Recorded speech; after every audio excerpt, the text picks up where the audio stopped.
എല്ലാ കൂട്ടുകാർക്കും പുതിയൊരു വീഡിയോയിലേക്ക് സ്വാഗതം. ഇന്ന് നമ്മളിവിടെ കാണിക്കുന്നത് വളരെ ചിലവ് കുറഞ്ഞ രീതിയിൽ നമുക്കൊരു യൂറോപ്യൻ ക്ലോസറ്റ് സെറ്റ് ചെയ്തിട്ട് അതിൻ്റെ ലൈൻ എങ്ങനെ കുഴിയിൽ കൊണ്ടിറക്കാം എന്നതിനെ പറ്റിയിട്ടാണ്. വളരെ ചിലവ് കുറഞ്ഞ രീതിയിലാണ് ഇത് ചെയ്തേക്കുന്നത്. അപ്പോൾ അതിൻ്റെ ഭാഗമായിട്ട് തന്നെ നമ്മളിവിടെ പീ ട്രാപ്പ് ക്ലോസറ്റാണ് സെലക്ട് ചെയ്തേക്കുന്നത്.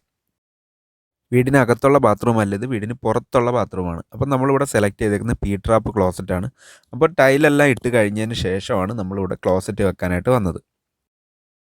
ടൈലൊക്കെ ഇട്ടേക്കുന്നത് വളരെ ചിലവ് കുറഞ്ഞ രീതിയിലാണ്. ഫ്ലോറിലും അതുപോലെ സൈഡ് ഭിത്തിയിലാണെങ്കിൽ ഒരടി ഹൈറ്റിൽ മാത്രമേ ടൈലിട്ടിട്ടുള്ളൂ. അപ്പോൾ നമ്മളിവിടെ ഫ്ലഷ് ടാങ്കൊക്കെ സെറ്റ് ചെയ്തിട്ട് ആ യൂറോപ്യൻ ക്ലോസറ്റ് എടുത്ത് വെച്ചതിന് ശേഷം അതിൻ്റെ അളവിൽ ബാക്കിലേക്ക് ഹോൾ ചെയ്തിട്ടിട്ട് ചെറിയൊരു പൈപ്പ് കൂടി വെളിയിലേക്ക് നീട്ടിയിട്ടിട്ടുണ്ട്.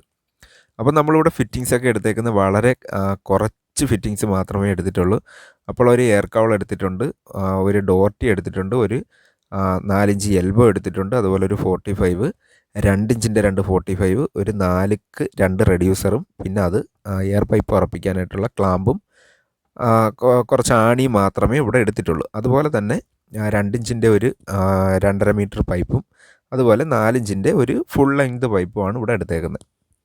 ഇവിടെ ഇപ്പോൾ പീ ട്രാപ്പ് ക്ലോസറ്റ് സെലക്ട് ചെയ്തതിൻ്റെ കാരണം തന്നെ ചിലവ് കുറയ്ക്കുന്നതിൻ്റെ ഭാഗമായിട്ട് തന്നെയാണ്. കാരണം അല്ലെന്നുണ്ടെങ്കിൽ ടൈലിടുന്നതിന് മുമ്പിട്ട് നമ്മളൊരു 4 ഇഞ്ച് എൽബോ വെച്ചതിന് ശേഷം പുറത്തോട്ട് ലൈൻ ഇട്ടിട്ട് ഒരു പൈപ്പ് നമുക്ക് ക്ലോസറ്റ് വെക്കാനായിട്ട് മുകളിലേക്ക് ടൈലിൻ്റെ ആ ഒരു ഭാഗത്ത് മുകളിലേക്ക് ഉയർത്തി നിർത്തണം. അപ്പം നമുക്ക് അതൊന്നും ചെയ്യാതെ തന്നെ ഇവിടെ നമ്മൾ ടൈലെല്ലാം ഇട്ട് കഴിഞ്ഞതിന് ശേഷമാണ് നമ്മൾ ക്ലോസറ്റ് വെക്കാനായിട്ട് വന്നത്. അപ്പോൾ ആ കുഴിയിലേക്കുള്ള ലൈനാണ് ഇപ്പം എടുത്തുകൊണ്ടിരിക്കുന്നത്. പൈപ്പ് ഇടാൻ വേണ്ടിയിട്ടുള്ള ആ ഒരു ചാലാണ് എടുത്തുകൊണ്ടിരിക്കുന്നത്. അതുപോലെ തന്നെ നമ്മൾ ആ ക്ലോസറ്റ് വെച്ച് നോക്കിയിട്ട് അതിൻ്റെ അളവിൽ ഹോൾ അടിച്ച് ആ ഒരു 4 ഇഞ്ച് പൈപ്പിനെ നമ്മൾ വെളിയിലേക്ക് ഇറക്കിയിട്ടിട്ടുണ്ട്. ഇവിടെ ഇപ്പം ക്ലോസറ്റും ഫ്ലഷ് ടാങ്കും അതുപോലെ സീറ്റ് കവർ ഇവ മൂന്നും കൂടി ചേർന്നിട്ട് 2000 രൂപ മാത്രമേ വിലയായിട്ടുള്ളൂ. അപ്പോൾ നമ്മൾ ആ ഒരു ക്ലോസറ്റൊക്കെ വെച്ചതിന് ശേഷം ക്ലോസറ്റിന് നമുക്ക് സ്ക്രൂ അടിച്ച് ഉറപ്പിക്കേണ്ടതായിട്ടുണ്ട്. അപ്പോൾ നമ്മൾ ക്ലോസറ്റ് എല്ലാം വെച്ച് സെറ്റ് ചെയ്തതിന് ശേഷം പുറത്തേക്കുള്ള ആ ഒരു പൈപ്പിൽ നമ്മൾ ഡോർട്ടിയും ഒട്ടിച്ച് താഴോട്ടൊരു എൽബോയും ഇട്ടതിന് ശേഷം നേരെ കുഴിയിലേക്കാണ് ഇറക്കിയേക്കുന്നത്. ഇടയ്ക്ക് വേറെ ഫിറ്റിങ്സോ കാര്യങ്ങളോ ഒന്നുമില്ല, ഒറ്റ സ്ട്രെയിറ്റ് ലൈനായിട്ട് കുഴിയിലോട്ട് ഇറക്കിയേക്കുകയാണ് ചെയ്തേക്കുന്നത്. ഇവിടെ ഈ പൈപ്പ് കുഴിയിലേക്ക് ഇറങ്ങിയ ഭാഗത്തിന് സിമൻറ്റോ അല്ലെന്നുണ്ടെങ്കിൽ കോൺക്രീറ്റോ ഇറക്കി അവർ ഈ ഗ്യാപ്പ് കൂടി ഫില്ല് ചെയ്തെടുക്കണം. അതുപോലെ ഈ പൈപ്പിൻ്റെ അടിയിലെ ഗ്യാപ്പെല്ലാം മണ്ണിറക്കി ഫില്ല് ചെയ്തെടുക്കണം. അതുപോലെ തന്നെ ഈ ഒരു ഡോർട്ടിയുടെ മണ്ടയിൽ നമുക്ക് എയർ കൊടുക്കണം. എയർ കൊടുക്കാനായിട്ട് ആ ഒരു 4 ഇഞ്ച് പൈപ്പിനെ 2 ഇഞ്ച് ആക്കുന്ന റെഡ്യൂസർ കൂടി ഒട്ടിച്ചതിന് ശേഷം അവർ എയർ പൈപ്പ് കൂടി കണക്ട് ചെയ്ത് കഴിഞ്ഞാൽ എയർ പൈപ്പ് കണക്ട് ചെയ്തതിന് ശേഷം അതിൽ ക്ലാമ്പും കൂടി അടിച്ച് കഴിഞ്ഞാൽ നമ്മുടെ എയർ ഓക്കെ ആവും.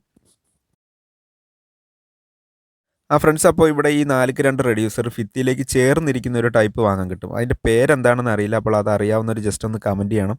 ഇവിടെ നമുക്ക് ആ ഒരു ടൈപ്പ് കിട്ടിയില്ല. ഇവിടെ നമുക്ക് 2 ഇഞ്ചിൻ്റെ 2 45 കൂടെ ഉപയോഗിച്ചാലേ ആ ഒരു ഭിത്തിയിലേക്ക് ചേർത്ത് നമുക്ക് 2 ഇഞ്ച് പൈപ്പ് അടിക്കാൻ സാധിക്കുകയുള്ളൂ. അപ്പോൾ അത് ആ ഒരു ടൈപ്പ് എന്താണെന്ന്, ഭിത്തിയിലോട്ട് ചേർന്നിരിക്കുന്ന ആ ഒരു ടൈപ്പ് റെഡ്യൂസറിൻ്റെ പേരറിയാവുന്നവർ ജസ്റ്റ് ഒന്ന് കമൻറ്റ് ചെയ്യണം. അപ്പോൾ നമ്മൾ ആ ഒരു 4 ഇഞ്ച് പൈപ്പ് ഇറക്കിയിട്ട് അതിൻ്റെ അടിയിൽ ഗ്യാപ്പ് വരുന്ന ഭാഗത്തെല്ലാം നല്ല മണ്ണിറക്കി ഫില്ല് ചെയ്തെടുക്കുന്നുണ്ട്. അതിനുശേഷം മാത്രമേ ഇത് മണ്ണിട്ട് മൂടുകയുള്ളൂ. അതിൻ്റെ അടിയിലെല്ലാം നല്ലതുപോലെ മണ്ണിറക്കി ഫില്ല് ചെയ്യണം. ഇല്ലെന്നുണ്ടെങ്കിൽ ആ ഒരു പൈപ്പ് നമ്മൾ മണ്ണിട്ട് ഉറപ്പിക്കുമ്പോൾ ചളുങ്ങി പോകാനുള്ള സാധ്യതയുണ്ട്. അപ്പോൾ നമ്മൾ അങ്ങനെ ഉണ്ടാകാതിരിക്കാനാണ് ഈ അടിയിലെല്ലാം നല്ല മണ്ണിറക്കി, കല്ലൊന്നും ഇല്ലാതെ മണ്ണിറക്കി ഗ്യാപ്പെല്ലാം ഫില്ല് ചെയ്തെടുക്കുന്നത്. അപ്പോൾ നമ്മൾ ആ ഒരു 2 45 കൂടി ഉപയോഗിച്ചിട്ട് ആ ഒരു എയർ പൈപ്പിനെ ഭിത്തിയിലേക്ക് ചേർത്ത് വെച്ചിട്ടാണ് നമ്മളിവിടെ എയർ പൈപ്പ് അടിക്കുന്നത്.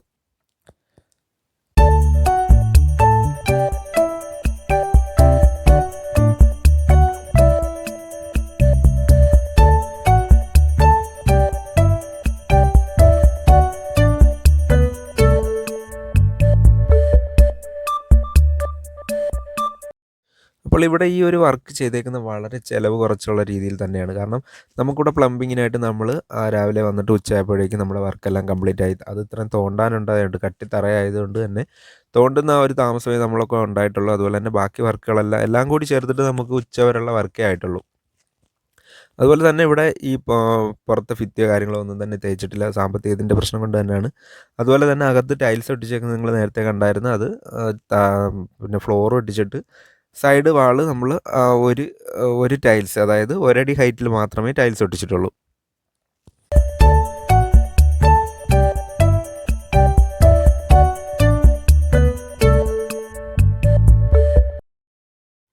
സാമ്പത്തികത്തിൻ്റെ പ്രശ്നമുള്ളവർക്കൊക്കെ ഈ രീതിയിൽ ബാത്റൂം നമുക്ക് വളരെ ചിലവ് കുറഞ്ഞ രീതിയിൽ ഇതുപോലെ ചെയ്തെടുക്കാവുന്നതേ ഉള്ളൂ. ഇപ്പോൾ എയർ പൈപ്പ് നമ്മളിവിടെ അടിച്ചു കഴിഞ്ഞിട്ടുണ്ട്. 3 ക്ലാമ്പാണ് കൊടുത്തേക്കുന്നത്. ഇനി നമുക്കിതിൻ്റെ ബാക്കിൽ ആ ഒരു ഹോളും കാര്യങ്ങളും എല്ലാം സിമൻറ്റ് ഉപയോഗിച്ചിട്ട് ഫില്ല് ചെയ്യണം. അതുപോലെ നമ്മൾ ആ ഒരു 4-5 പൈപ്പിൻ്റെ ഗ്യാപ്പിലെല്ലാം മണ്ണിറക്കിയതിന് ശേഷം ഇവിടെ ഫുള്ളായിട്ട് ഇനി മണ്ണിട്ട് മൂടിയെടുക്കുകയാണ്. അതുപോലെ തന്നെ ഇപ്പോൾ ഇവിടെ ആ ഒരു അകത്തോട്ട് ഇട്ടേക്കുന്ന പൈപ്പിന് കുറച്ച് നീളമുണ്ട്. അപ്പം നമ്മൾ ആ ഒരു ഫ്ലഷ് ടാങ്കിൻ്റെ ആ ഒരു ബെൻഡ് പൈപ്പിൻ്റെ നീളം കൂടി കണക്കാക്കിയതിന് ശേഷം, അതായത് ക്ലോസറ്റിൻ്റെ ബാക്കിലേക്ക് കയറിയിരിക്കാനുള്ള നീളം കൂടി കണക്കാക്കിയതിന് ശേഷമാണ് ഇവിടെ ഈ ഒരു 4-5 പൈപ്പിനെ ബാക്കി ഭാഗം കട്ട് ചെയ്ത് കളയുന്നത്. ആവശ്യമില്ലാത്ത ആ ഒരു പീസ് നമ്മൾ കട്ട് ചെയ്ത് കളയുന്നത്. ഇപ്പോൾ ക്ലോസറ്റ് കയറിയിരിക്കേണ്ട രീതിയിൽ നമ്മൾ ആ ഒരു പൈപ്പിനെ കട്ട് ചെയ്ത് മാറ്റിയിട്ടുണ്ട്. അതായത് ഫ്ലഷ് ടാങ്കിൽ നിന്നും വരുന്ന ആ ഒരു ബെൻഡ് പൈപ്പ് ക്ലോസറ്റിൽ കറക്റ്റ് സൂട്ടാവുന്ന അളവിലാണ് കട്ട് ചെയ്തേക്കുന്നത്. ഇപ്പോൾ നമ്മുടെ ആ ഒരു 4-5 പൈപ്പിലേക്ക് ക്ലോസറ്റ് കറക്റ്റായിട്ട് സൂട്ടായിരിക്കുന്നുണ്ട്. അതിനുശേഷം നമുക്ക് ആ ഒരു 4 സ്ക്രൂവിൻ്റെ അളവ് കൂടി ഒന്ന് മാർക്ക് ചെയ്തെടുക്കണം. മാർക്ക് ചെയ്തെടുത്തിട്ട് നമ്മളിവിടെ 6 mm ബിറ്റിട്ടാണ് അടിക്കുന്നത്. കാരണം എന്ന് വെച്ച് കഴിഞ്ഞാൽ ഇത് തലേ ദിവസമാണ് ടൈൽസ് ഒട്ടിച്ച്, അപ്പോൾ ഇത് നല്ല രീതിയിൽ ടൈൽസ് ഉറച്ചിട്ടില്ല. അപ്പോൾ 10 mm ബിറ്റിട്ട് മുന്നേ അടിച്ചു കഴിഞ്ഞാൽ നല്ല വൈബ്രേഷൻ ഉണ്ടാകും. അപ്പോൾ നമ്മൾ 6 mm ബിറ്റിട്ട് ഹോൾ അടിച്ചതിന് ശേഷമാണ് 10 mm ബിറ്റിട്ട് അത് വലുതാക്കിയിട്ടാണ് 10 mm ഫിഷർ അതിലേക്ക് സെറ്റ് ചെയ്യുന്നത്. അല്ലാന്നുണ്ടെങ്കിൽ നമ്മൾ 10 mm ബിറ്റിട്ട് മുമ്പേ ഹോൾ അടിച്ച് കഴിഞ്ഞാൽ നല്ല വൈബ്രേഷൻ ഉണ്ടാവും, ടൈൽസ് ഇളവാനുള്ള സാധ്യതയുണ്ട്. അതുകൊണ്ടാണ് അങ്ങനെ ചെയ്തേക്കുന്നത്. അപ്പോൾ നമ്മൾ ആ ഒരു ക്ലോസറ്റിൻ്റെ ബാക്കിൽ കുറച്ച് ഗ്രൗട്ട് തേക്കുന്നുണ്ട്. ഗ്രൗട്ട് തേച്ചതിന് ശേഷമാണ് നമ്മൾ ആ ഒരു പൈപ്പിലേക്ക് ക്ലോസറ്റ് കയറ്റി വെച്ച് ടൈറ്റ് ചെയ്തെടുക്കുന്നത്. അങ്ങനെ ചെയ്തതിൻ്റെ കാരണം എന്ന് വെച്ച് കഴിഞ്ഞാൽ നല്ല എയർ ടൈറ്റായിട്ട് ഇരിക്കുകയും ചെയ്യും. സ്മെല്ലോ കാര്യങ്ങളോ ഒന്നും ഉള്ളിലേക്ക് വരാതിരിക്കാനാണ് അങ്ങനെ ഗ്രൗട്ട് തേച്ചേക്കുന്നത്. അതിനുശേഷം നമുക്ക് ആ ഒരു സ്ക്രൂ ഇട്ട് സെറ്റ് ചെയ്തതിന് ശേഷം നമുക്ക് ഈ ഒരു ബാക്കിയുള്ള ഗ്രൗട്ടിനെ നമുക്ക് തുടച്ചെടുത്ത് ഫിനിഷ് ചെയ്യണം.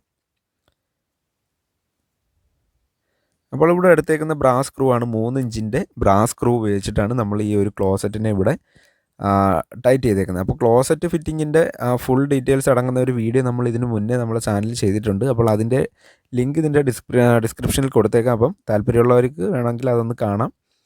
അതുകൊണ്ട് നമ്മൾ ക്ലോസറ്റ് ഫിറ്റിങ്ങിൻ്റെ കൂടുതലായിട്ടുള്ള കാര്യങ്ങളൊന്നും പറയുന്നില്ല. ഫ്ലഷ് ടാങ്ക് എങ്ങനെ ഉറപ്പിക്കുക എന്നുള്ള കാര്യങ്ങളൊന്നും പറയുന്നില്ല. അതിൻ്റെ വീഡിയോ നമ്മൾ ഓൾറെഡി ചെയ്തിട്ടുണ്ടായതുകൊണ്ടാണ് അതിൻ്റെ കാര്യങ്ങളൊന്നും പറയാത്തത്. അപ്പോൾ സീറ്റ് കവറും കാര്യങ്ങളും എല്ലാം സെറ്റ് ചെയ്തിട്ടുണ്ട്. അതുപോലെ തന്നെ ഇവിടെ പ്ലംബിങ് ചെയ്തിട്ടില്ല. അപ്പോൾ ഇനി ഓപ്പണായിട്ട് വേണം പ്ലംബിങ് ചെയ്യാൻ. അപ്പോൾ നമ്മൾ ഫ്ലഷ് ടാങ്കിൽ കുറച്ച് വെള്ളം ഒഴിച്ചതിന് ശേഷമാണ് ഇതുപോലെ ഫ്ലഷ് ചെയ്ത് ചെക്ക് ചെയ്യുന്നത്. അപ്പോൾ ഇവിടെ ഒരു പഞ്ചായത്തിൻ്റെ ഒരു വാട്ടർ കണക്ഷൻ്റെ പോയിൻ്റ് ഉണ്ട്. അപ്പോൾ ഇവിടെ ഒരു ടാങ്ക് വെച്ചതിന് ശേഷം ആ ഒരു പോയിൻറ്റിനെ ടാങ്കിലേക്ക് കണക്ട് ചെയ്തതിന് ശേഷമാണ് ഈ ഒരു ബാത്റൂമിലേക്ക് നമുക്കിനി ഓപ്പണായിട്ട് പ്ലംബിങ് ചെയ്യാനുള്ളത്. അതൊന്നും ഇപ്പോഴില്ല, അതൊക്കെ പിന്നെയുള്ള വർക്ക്. അപ്പോൾ ഈ ഒരു ബാത്റൂമിൻ്റെ വർക്കാണ് നമ്മളിപ്പോൾ കണ്ടത്. അപ്പോൾ ഇതിന് ഇനി ഡോറും കാര്യങ്ങളൊക്കെ ചെയ്യാനുണ്ട്. അതുപോലെ തന്നെ നമ്മളിവിടെ ആ ഒരു ഡോർ ടീയുടെ സൈഡിലെല്ലാം സിമൻറ്റ് ഉപയോഗിച്ചിട്ട് നല്ല രീതിയിൽ തന്നെ അടച്ച് ഫിനിഷ് ചെയ്ത് വൃത്തിയാക്കി എടുത്തിട്ടുണ്ട്. അതുപോലെ തന്നെ പൈപ്പ് ഇടാനായിട്ട് തോണ്ടിയ ഭാഗത്തെല്ലാം മണ്ണിട്ട് നല്ല രീതിയിൽ ലെവൽ ചെയ്തെടുത്തിട്ടുണ്ട്. അപ്പോൾ ഈ ഒരു വീഡിയോ ഇവിടെ വൈൻഡപ്പ് ചെയ്യാണ്. വീഡിയോ ഇഷ്ടപ്പെട്ടാൽ നിങ്ങൾ തീർച്ചയായിട്ടും ലൈക്ക് ചെയ്യണം. അതുപോലെ മറ്റുള്ളവരിലേക്ക് ഷെയർ ചെയ്ത് കൊടുക്കണം. Thank you for watching.